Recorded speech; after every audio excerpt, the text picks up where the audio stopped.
The night sky over Earth was quiet, but deep beyond the stars, something was moving. Massive warships cut through the darkness, each one larger than a human city, their metal hulls glowing with strange blue fire. They came from the Galactic Empire, a power so feared that entire planets had fallen without resistance. Whenever the Empire appeared, alien races bowed their heads, surrendered their freedom, and begged for mercy. But this time, the Empire was coming to Earth. In the halls of the United Human Council, world leaders sat in silence, every screen lit up with images of the incoming fleet. Hundreds of ships arranged like a wall of death. Some leaders trembled, some whispered prayers, yet others leaned back in their chairs with strange calm. At the center of the room, General Carter stared at the screen, his voice steady. "They expect us to beg." The council waited for him to continue. His next words were strange. "But I don't see monsters, I see clowns." The room froze. Some thought the general had lost his mind, but then a quiet chuckle escaped from one of the younger officers. It spread like wildfire until the silence was broken with laughter. Not the nervous kind, but sharp and real. The council members were laughing at the most powerful empire in the galaxy. Meanwhile, in orbit, the alien commander Zorvak watched the humans through his holoscreen. His scaled hands clenched the armrest of his throne. "Why are they laughing?" he hissed. His officers looked nervous, unsure if it was madness or mockery. "No species has ever laughed at the Empire," one officer whispered. "They should be crying in fear." But the humans did not cry, they only laughed harder. Hours later, the first official contact was made. The Empire's message echoed across the planet. "Humans of Earth, kneel before the eternal Empire. You are now subjects of our Emperor. Surrender or be destroyed." The voice was harsh, heavy with arrogance. The people of Earth gathered in stadiums, streets, and homes to watch the transmission. Children leaned against their parents, soldiers stood ready, ordinary men and women stared at the sky. And then the unexpected happened. Someone in the crowd burst into laughter. Then another followed, then hundreds, then thousands, until the whole broadcast was drowned in the sound of human laughter. The alien commander Zorvak was furious. "How dare they laugh at us? Do they not understand who we are?" he shouted, his voice echoing through the command chamber. But the humans did understand. They understood too well. They had lived through centuries of war, through bombs that shook the earth, through diseases that killed millions, through hunger, fire, and despair. The Empire's threats were not new. They were old songs, ones humanity had heard before, and that was why they laughed. In a small cafe in New York, two young students watched the broadcast. One of them shook his head. "They think they can scare us with ships, but my grandfather lived through a world war." The other grinned. "Yeah, and my grandmother used to say, if you can't laugh at death, then death wins." Their laughter joined the chorus rising across the world. Everywhere, cities, villages, deserts, mountains, people were laughing at the same time. The sound carried into the night like thunder. General Carter stood again before the council. "They wanted fear, but they will get something worse," he said, his lips curving into a thin smile. "What could be worse than fear?" one leader asked. Carter leaned forward, his eyes shining. "Ridicule." The Empire's fleet remained in orbit, its weapons aimed at Earth. But the silence inside their ships was different now. The soldiers felt a weight they had never felt before. They had faced screams, cries, and desperate surrender from every other race. But laughter, human laughter, it unsettled them. It echoed in their helmets. It rattled their hearts.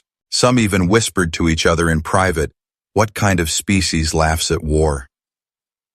The first day of contact ended with no surrender, no destruction, only laughter. The galaxy would soon hear of this strange new species, a people who faced the mighty Empire and did not bow, a people who looked at death and could not stop laughing. And somewhere in the shadows of space, other alien races began to wonder, if humans laugh at the Empire's power, then what else are they capable of? The second day after contact began with fire in the skies. The Empire thought humans would break overnight, thought their laughter was weakness, a mask for fear. But when their massive warships moved closer to Earth, something even stranger happened. The laughter grew louder. In London, crowds gathered in the streets, pointing at the giant shapes above the clouds. Instead of screaming, they clapped and cheered like it was a festival. In Tokyo, children painted pictures of the alien ships and sold them like postcards. In New York, comedians filled stadiums with jokes about the ugly helmets of the invaders. The Empire had wanted silence and terror, but they got mockery. Commander Zorvak paced across his command deck. "These humans insult us. They refuse to understand their doom," he growled, his scaled tail striking the floor. His officers stood stiff, unsure of what to say. One finally whispered, "Commander, maybe they don't fear us." Zorvak slammed his clawed fist against the armrest. "Every species fears us.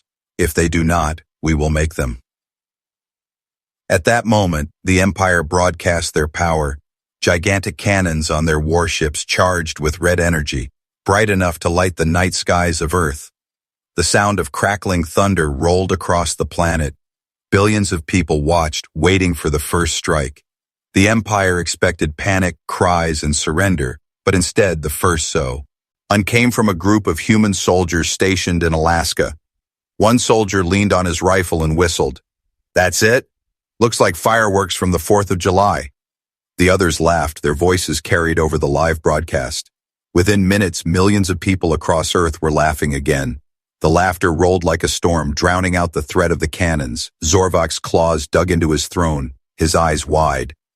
Why do they laugh? Why do they mock us when death is at their door? The answer came not from the humans, but from one of his younger officers. "Perhaps, Commander, they have seen worse than death." On Earth, General Carter addressed the people, his voice calm and sharp. "The Empire believes their weapons will break us," he said, "but we humans do not break so easily." He paused, then added, "Our ancestors faced fire that burned cities, bombs that split the sky, plagues that swept nations. Still they stood, still they laughed, and so will we." His words were carried on every broadcast, every radio, every screen. Children, elders, workers, soldiers, all listened and all laughed with new courage. In the shadows of space, other alien races watched. The Othari, a fragile people long enslaved by the Empire, whispered to one another, "Could it be? A race that does not bow?" The Creel, once proud warriors, stared in disbelief. They laugh in the face of war. Maybe they are more dangerous than the Empire itself. And across the stars, whispers spread like fire. The humans are not afraid. But the Empire was not done. To silence the laughter, they sent a smaller fleet of destroyers to orbit the moon. A warning strike, they called it. Yet even as the ships approached, humans gathered in parks, rooftops, and stadiums to watch like it was a grand show. Popcorn vendors in Los Angeles sold snacks as people pointed at the sky. Some even made signs, "Smile Pho," or the Empire's cameras. The invaders had never seen anything like it. On board his flagship, Zorvak felt something new crawling into his chest. It was not anger, not pride, it was doubt. For the first time in his career, the commander of the Empire wondered, what if laughter is not madness, but power? The destroyers fired their first warning shot, a bolt of red energy exploding against the moon's surface. The sound was carried across space, a thunderous roar that shook the ground on Earth. The people gasped for a moment, but then, when the dust cleared, they saw the moon still standing, scarred but strong. And then, from Earth's surface came a roar louder than the blast itself. Laughter, wild and unbroken. The Empire's warning had failed. General Carter smiled grimly as the sound of human laughter filled the council chamber. "They tried to frighten us," he said, "but all they've done is show the galaxy that we are unshakable." The leaders nodded, some even laughing themselves. For once, humanity was not divided by borders or politics. They were united by one sound, one weapon no empire could take away. Laughter. That night, as the Empire retreated their destroyers back into formation, the galaxy understood something had changed. Fear was no longer the Empire's greatest weapon, because the humans had answered it with something far stronger. And as the stars glimmered above, Earth echoed with the laughter of a species that refused to bow. The third day began with silence in orbit, but noise on Earth. Everywhere, humans were laughing. Not out of madness, but out of defiance. The Empire had fired their warning shots, yet the humans still refused to bow. Instead, they did something no other species had ever dared to do. They mocked the Empire. Across the world, television hosts opened their shows with jokes about the alien invaders. In Paris, artists painted cartoons of the Empire's ships with giant training wheels attached. In India, comedians staged full plays making fun of the Emperor's long ceremonial robes. In America, soldiers wore helmets shaped like giant toy buckets to mimic the Empire's warriors. The laughter was no longer just courage, it had turned into mockery, sharp and dangerous. In his flagship, Commander Zorvac felt his scales burn with rage. He watched as human broadcasts were intercepted, their images filling the walls of his war chamber. Ugly lizards, one human child said on live stream, holding up a toy reptile and shaking it. Another broadcast showed thousands of humans laughing and chanting, "Empire, Empire, paper tiger." Zorvac's claws scraped deep scars into the floor. "These creatures dare insult us in front of the galaxy," he hissed. But beneath his anger was something far more dangerous, fear. General Carter sat before the United Human Council once again. He showed them intercepted images of the Empire's officers watching the mockery with wide eyes. "Do you see?" he said, his voice calm. "Our laughter is a weapon stronger than their guns." Some leaders were doubtful. "They will not stay humiliated for long," one warned. Carter nodded. "Exactly. And that is when they will make mistakes." The first mistake came quickly. The Empire decided to crush human laughter with a display of strength. They sent a detachment of elite shock troopers down to Earth. Armored, tall, and terrifying, they landed in a small African village to prove their dominance. But instead of terror, they were met by children laughing. One boy pointed at their armor and said, "You look like shiny trash cans." The villagers laughed so hard the soldiers hesitated, confused. The moment of hesitation was enough. Local defense drones, hidden in the trees, powered up and surrounded the invaders. The mighty warriors of the Empire were forced to retreat, chased not by screams but by laughter. Zorvac slammed his fist against the command table when the report arrived. "Retreat? From farmers and children?" he roared. His officers lowered their heads, shame filling the air. "This is not war, Commander," one muttered quietly. "This is humiliation." Zorvac's eyes glowed with fury. "Then we shall burn their world until no one is left to laugh." But on Earth, the laughter only grew stronger. Internet networks spread memes and jokes about the failed attack. One viral video showed a farmer holding a stick and saying, "Behold my anti-empire weapon." It was shared billions of times across the planet. Every joke was a blade, every laugh a wound. The Empire's aura of fear was collapsing piece by piece. In the shadows of the galaxy, enslaved species began whispering to each other. "If humans can laugh at the Empire, maybe we can resist too," the Othari said in secret. "The humans are insane," the Creole muttered, "but maybe insanity is what we need to be free." For the first time in centuries, hope stirred in the hearts of the oppressed, and the Empire could not stop it. That night, General Carter looked at the stars from his balcony. He spoke softly to his aide. "We have turned their greatest weapon into a joke." His aide asked, "What will they do now?" Carter's eyes narrowed. "They will come harder with more ships, more fire, more fury, and we must be ready, because the louder they roar, the harder we will laugh." In orbit, Zorvac gave the order that would change the galaxy. "No more warnings, no more mercy," he growled, his voice like thunder. "Prepare the fleet, Earth will burn." His officers obeyed, but in their hearts, the sound of human laughter still echoed, and for the first time in the Empire's long history, the warriors of 1,000 worlds were afraid, not of death, but of ridicule. The stage was set.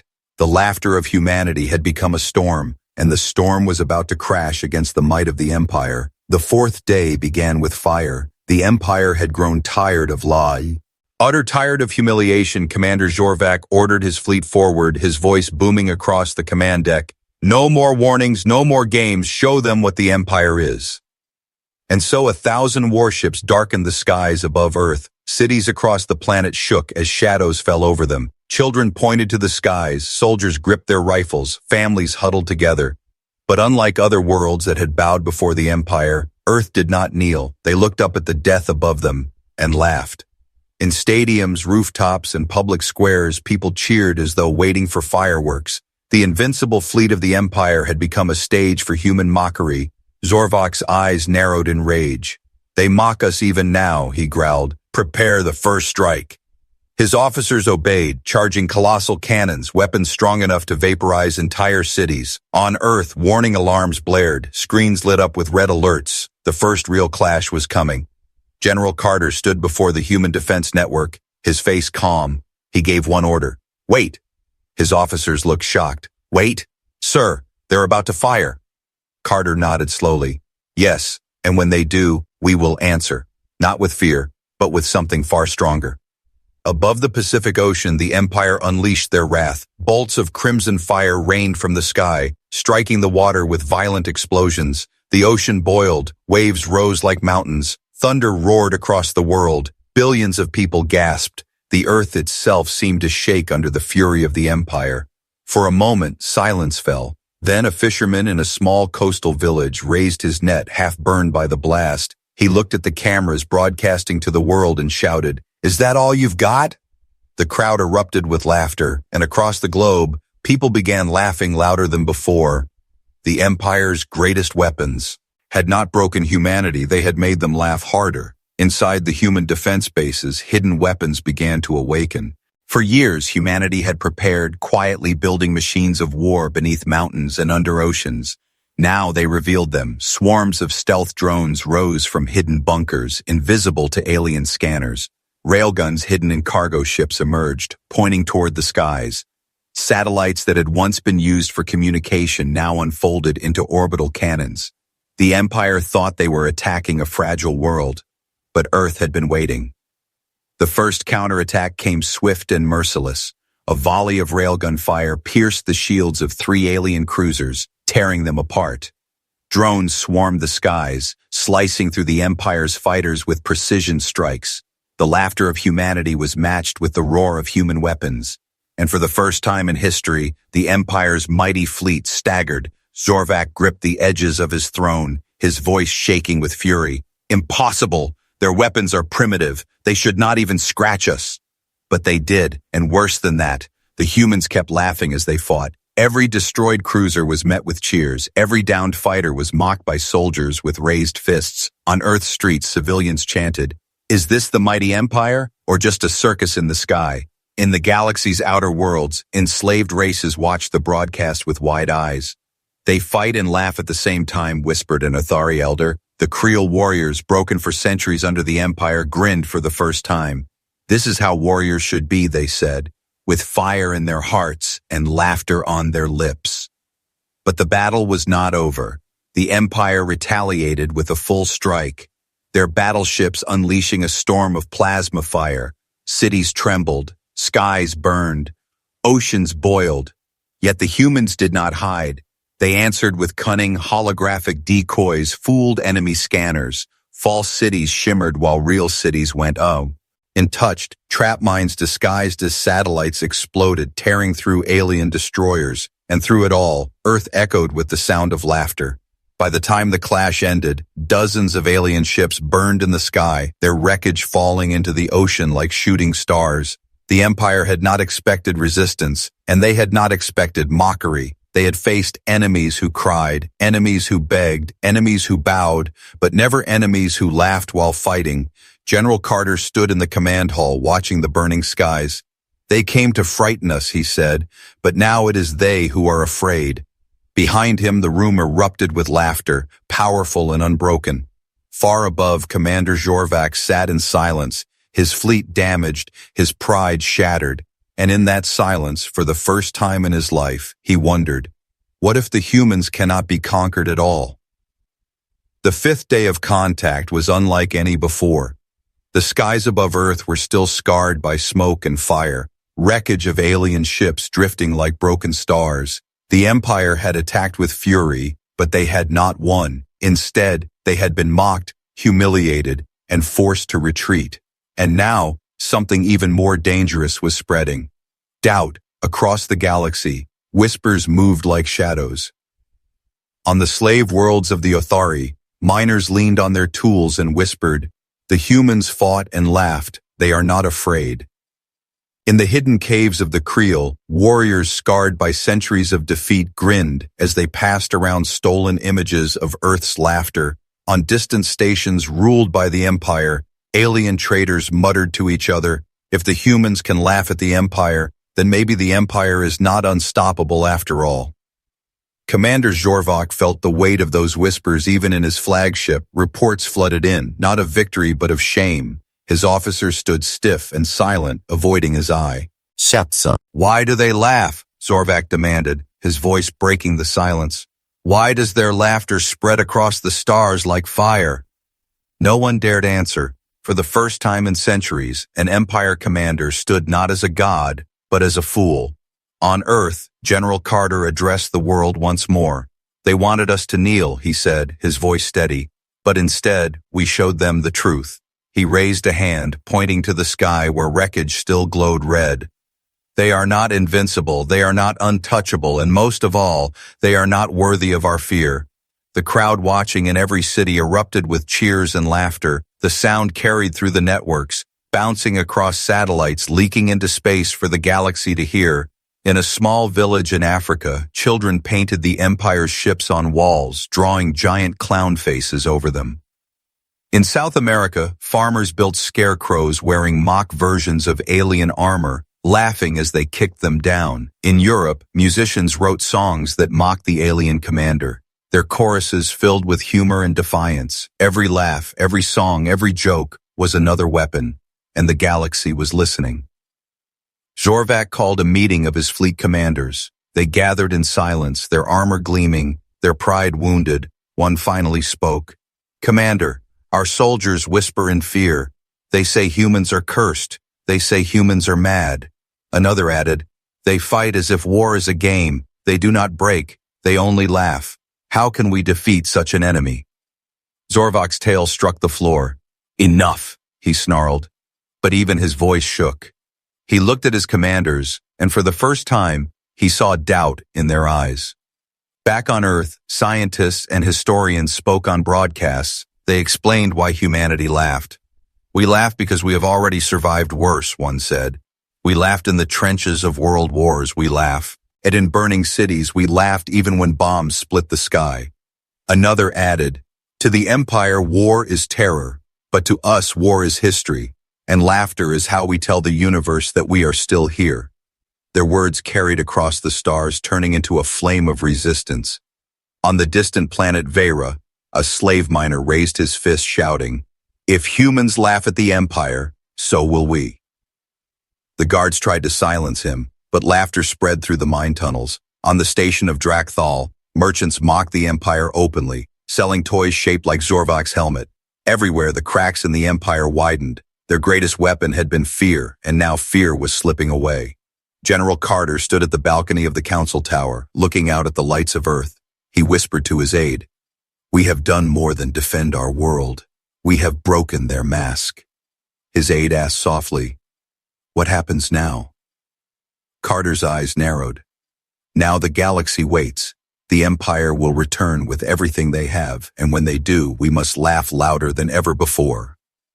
Far above in his flagship, Zorvak clenched his claws. The laughter of Earth echoed even in the silence of space. And though he swore revenge, deep in his heart he felt something he could not name. Not anger, not pride, not hatred, but the one thing the Empire had never known. Fear. The sixth day did not begin with silence. It began with thunder. From every corner of the galaxy, the Empire summoned its fleets, armadas of warships, titans of steel and fire, moving toward Earth like a storm that could swallow the stars. Never before had so many ships gathered in one place. It was not an invasion anymore. It was extermination. Commander Zorvak stood on his bridge, surrounded by the glow of thousands of ships on his screens. This time, he growled, there will be no laughter, no mockery, only fire. His commanders bowed, but in their hearts, the sound of human laughter still haunted them. They carried it like a shadow, and no threat could erase it. On Earth, alarms filled the skies. Billions of people gathered in cities, villages, deserts, and mountains, watching the heavens as the stars disappeared behind enemy ships. It should have been terror, but it was not. Instead, something strange happened. The people began to smile. In New York, a child held a sign that read, "Bring more ships, we're still laughing." In Cairo, musicians played drums in rhythm with the warning sirens, turning fear into song. In Beijing, soldiers painted clown faces on their helmets before marching into defense lines, and across Earth, laughter spread again, louder than it had ever been. General Carter stood in the command hall. "They want to end us," he said, his voice sharp, "but we will not beg. We will not hide. We will not kneel." He paused, letting the silence stretch, then added, "We will laugh until their power breaks." His words were carried across every broadcast, and soon, billions of humans echoed the same chant. Laugh until they break. The first wave struck like a hammer. Thousands of alien fighters screamed down from orbit, their weapons burning the skies. But Earth was ready. Hidden cannons fired from mountains, drones swarmed from oceans, stealth missiles rose from underground silos. The battle lit the skies in fire and chaos, but through the explosions, the sound of laughter carried. Soldiers laughed as they fired, civilians laughed as they cheered, children laughed as they pointed to burning alien ships falling like meteors. Zorvak clenched his claws as reports poured in. Dozens of ships lost, fighters destroyed, troopers retreating. "How?" he roared. "How do they fight and laugh at the same time?"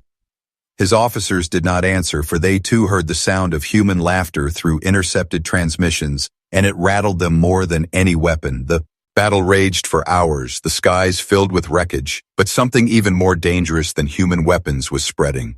Hope. On distant planets, slaves heard the reports and began to laugh themselves.